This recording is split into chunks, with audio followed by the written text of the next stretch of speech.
Video के title और thumbnail से तो आपको मालूम पड़ ही गया होगा कि आज के एपिसोड में हम खास करके बात करने वाले हैं फाइनेंशियल ईयर 2022-23 के भारत के नए डिफेंस बजट के बारे में। So without wasting any time let's begin.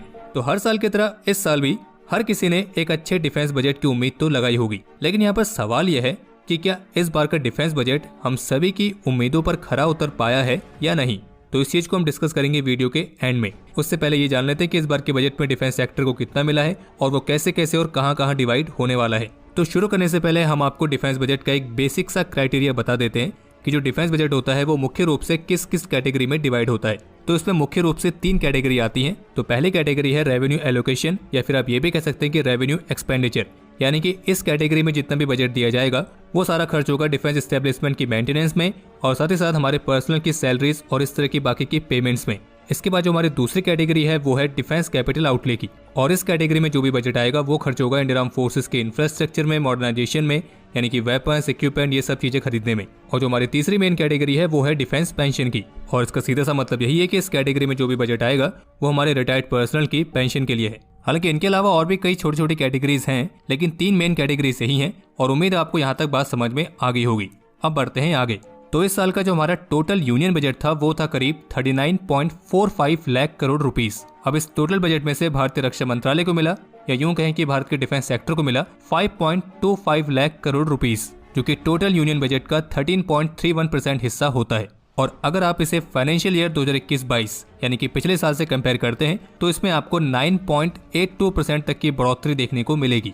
और जबकि पिछले साल का आपको याद होगा कि हमें उसके पिछले साल के कंपैरिजन में बहुत मामूली सी बढ़ोतरी देखने को मिली थी, जो कि थी करीब 1.4%, लेकिन इस बार करीब 9.84% तक की बढ़ोतरी देखने को मिली है।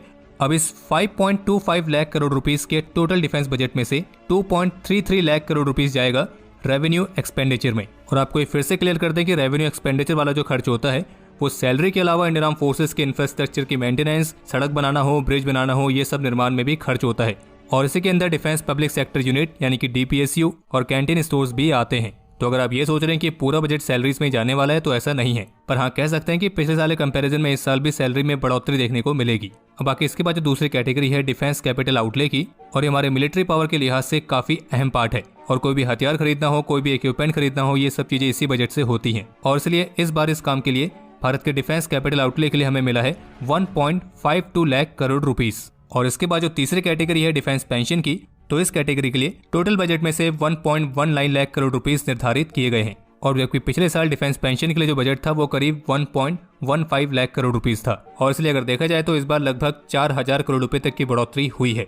और अब हमने आपको जो ये 3 अलग अलग कैटेगरीज में अलग अलग बजट बताए हैं, तो आपको बता दें कि ये बजट भी इंडियन आर्म फोर्सेस की तीनों सर्विसेज में अलग अलग तरीके से डिवाइड होते हैं, यानी कि आर्मी के लिए अलग, नेवी के लिए अलग, एयरफोर्स के लिए अलग। तो इसलिए अब इसको सर्विस वाइज देखते हैं कि सर्विस वाइज किसको कितना मिला है। तो अगर बात करें आर्मी की, तो इस बार आर्मी की जो रेवेन्यू बजट है उसमें करीब 16000 करोड़ रुपए की बढ़ोतरी की गई है, यानी कि सैलरी और मेंटेनेंस पर फोकस किया गया है। और जबकि आर्मी का जो कैपिटल आउटले बजट है यानी कि उसकी मॉडर्नाइजेशन के लिए, तो वो है करीब 32,102 करोड़ रुपीस। और आपको जानकर हैरानी होगी कि पिछले साल ये था 36,481.90 करोड़ रुपीस, यानी कि इस बार आर्मी के कैपिटल बजट में 12.2% तक की गिरावट देखने को मिली है। और इसका एक मुख्य कारण ये हो सकता है कि आपको ध्यान होगा भी कुछ दिन पहले एक रिपोर्ट आई थी कि इंडियन आर्मी ने जो पुराना वाला बजट है उसे अभी पूरी तरीके से यूटिलाइज नहीं किया है। इनफैक्ट आर्मी ने ही सबसे कम यूटिलाइज किया था।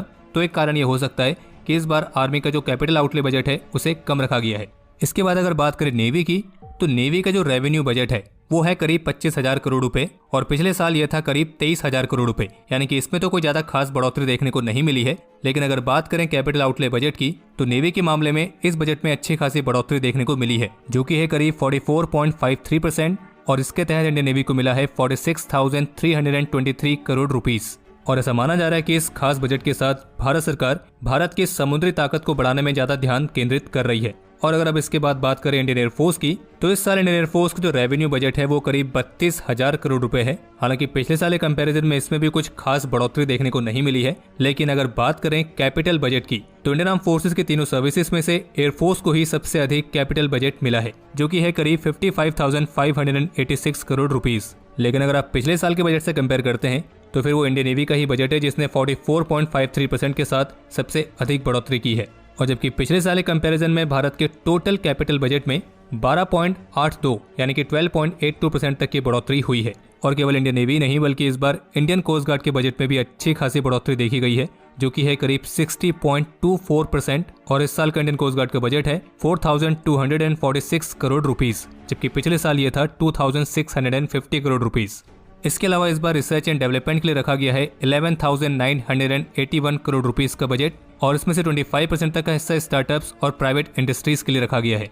और जबकि इसके अलावा रक्षा मंत्रालय के जो सिविल डिपार्टमेंट है उसके लिए करीब 21,100 करोड़ रुपीस रखे गए हैं। और जबकि सीमाओं पर इंफ्रास्ट्रक्चर की महत्वता को समझते हुए इस बार BRO के कैपिटल बजट में भी अच्छी खासी बढ़ोतरी देखने को मिली है। और इस बार का BRO का कैपिटल बजट है 3,500 करोड़ रुपीस, जो कि पिछले साल के कंपैरिजन में 40% ज्यादा है। और इस बार के बजट को आत्मनिर्भर भारत का बजट कहा जा रहा है। और ऐसा कहने के पीछे का एक प्रमुख कारण ये भी है कि इस बार के बजट में मेक इन इंडिया और आत्मनिर्भर भारत पहल को खास करके ध्यान में रखते हुए इस बात का फैसला लिया गया है कि इस बार के कैपिटल बजट का 68% तक का हिस्सा भारत की डोमेस्टिक इंडस्ट्रीज पर ही खर्च होगा, यानी कि 68% तक की डिफेंस एक्विजिशंस भारत की ही स्वदेशी इंडस्ट्रीज से होने वाली हैं, और केवल 32% हिस्सा ही है जो कि इंपोर्टेड प्रोडक्ट्स पर खर्च होगा। और अगर आप इसे कंपेयर करते हैं पिछले साल से, तो आपको बता दें कि पिछले फाइनेंशियल ईयर में डोमेस्टिक इंडस्ट्रीज के लिए 58% तक के बजट को ही अलॉट किया गया था, लेकिन इस बार इसमें हमें 10% तक की बढ़ोतरी देखने को मिली है, जो कि निश्चित रूप से आत्मनिर्भर भारत के लिए एक अच्छी खबर है। इसके अलावा इस बार भारत सरकार की तरफ से प्राइवेट इंडस्ट्री को SPV मॉडल के माध्यम से DRDO और ऐसी अदर ऑर्गेनाइजेशंस के साथ कोलैबोरेशन के तहत मिलिट्री प्लेटफॉर्म्स और इक्विपमेंट के डिजाइन और डेवलपमेंट में आगे आने के लिए भी एनकरेज किया गया है। और यही कारण है कि R&D बजट में से 25% तक का हिस्सा स्टार्टअप्स और प्राइवेट एंटिटीज के लिए रिजर्व है। और ये भी कहा गया है कि डिफेंस सिस्टम और प्लेटफॉर्म्स की टेस्टिंग और सर्टिफिकेशन रिक्वायरमेंट्स के लिए एक इंडिपेंडेंट नोडल बॉडी को भी स्थापित किया जाएगा, जो कि डोमेस्टिक इंडस्ट्री के माध्यम से प्रोसेस को फास्ट करेगी और साथ ही साथ उसे कॉस्ट एफिशिएंट भी बनाएगी। और हाँ, बाकी इस बजट के साथ डिफेंस में सबसे ज्यादा खर्च करने के मामले में भारत दुनिया में तीसरे नंबर पर बना हुआ है। पहले 2 नंबर पर अमेरिका और चाइना है। और अब ये सवाल कि इस बार का डिफेंस बजट क्या हम सभी की उम्मीदों पर खरा उतर पाया है या नहीं। तो देखिए, इस बार के डिफेंस बजट में जो सबसे अच्छी बात हमें लगी वो ये कि इस बार आत्मनिर्भर भारत पर काफी ज्यादा फोकस किया गया है। और जिस हिसाब से भारत की डोमेस्टिक इंडस्ट्रीज को बढ़ावा दिया जा रहा है, तो ये निश्चित रूप से भारत के उज्जवल भविष्य के लिए एक बहुत अच्छी बात है। पर अब जिस तरह की चुनौतियां और खतरे भारत को फेस करने पड़ रहे हैं, तो उसको अगर ध्यान में रखा जाए और अगर इसमें इन्फ्लेशन को भी थोड़ा ध्यान में रखा जाए, तो हमारे ओपिनियन में इस डिफेंस बजट में थोड़ी और बढ़ोतरी होनी चाहिए थी। भले ही ये पिछले साल के कंपैरिजन में ज्यादा है, लेकिन अब पिछले साल के कंपैरिजन में चुनौतियां भी काफी ज्यादा हो गई हैं। और बाकी इस डिफेंस बजट को लेकर आपका जो भी ओपिनियन है, आप उसे कमेंट सेक्शन में शेयर जरूर करें। और बाकी इसी नोट के साथ हम इस वीडियो को भी एंड करना चाहेंगे और आपको बस ये कहना चाहेंगे कि अगर आपको वीडियो पसंद आई हो, कुछ नया जानने को मिला हो, तो वीडियो को लाइक जरूर कर दें, ज्यादा से ज्यादा शेयर करें। इस वीडियो को लेकर कोई भी सुझाव हो, सवाल हो, उसके लिए कमेंट सेक्शन ओपन है।